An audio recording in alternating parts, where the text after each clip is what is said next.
आपलं तोंड हे वरून जरी सुंदर दिसत असलं तरी दातांची निगा व स्वच्छता राखणं हा सर्वात महत्त्वाचा मुद्दा आहे.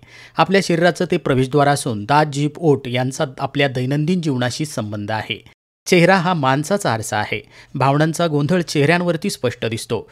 मौखिक आरोग्य चांगलं नसल्यास दातांचे आणि हिरड्यांचे विकार उद्भवतात आणि म्हणूनच आत्मामालिक हॉस्पिटल कोकमठाण तालुका कोपरगाव जिल्हा अहमदनगर येथे दातांच्या आरोग्यासाठी आधुनिक सुविधा उपलब्ध करून देण्यात आल्या असून सद्यस्थितीला डॉक्टर कांचन वालझाडे या दातांच्या आरोग्यासाठी आत्मामालिकमध्ये सेवा देत आहे. यावेळी त्या म्हणाल्या, आत्मा मालिक, मी doctor Kanchan Walzade as a dentist Atma Malik हॉस्पिटलमध्ये जॉईन झाले आहे. आपल्याकडे रूट कॅनल ट्रीटमेंट, दातावर ब्रिज बसवणे, दातांवर ताराची ट्रीटमेंट, दात काढणे असे इतर दंत उपचार मोफत दरात चांगले केले जातात. तर कृपया आत्मा मालिक हॉस्पिटलला नक्की व्हिजिट करा.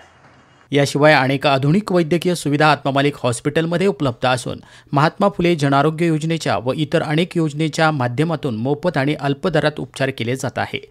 तर कांचन वालझाडे यांच्या पुढील वाटचालीस हॉस्पिटल व्यवस्थापन तसेच संस्थेचे अध्यक्ष माननीय श्रीमान नंदकुमारजी सूर्यवंशी साहेब यांनी शुभेच्छा दिल्या असून सध्या गुरुपौर्णिमेच्या मुहूर्तावर 21 तारखेपर्यंत भव्य रक्तदान शिबिर आणि मोफत रोगनिदान शिबिर सुरू आहे. तरी जास्तीत जास्त भाविकांनी आणि परिसरातील नागरिकांनी याचा लाभ घ्यावा असं नम्र आवाहन हॉस्पिटलच्या वतीनं करण्यात आलं आहे.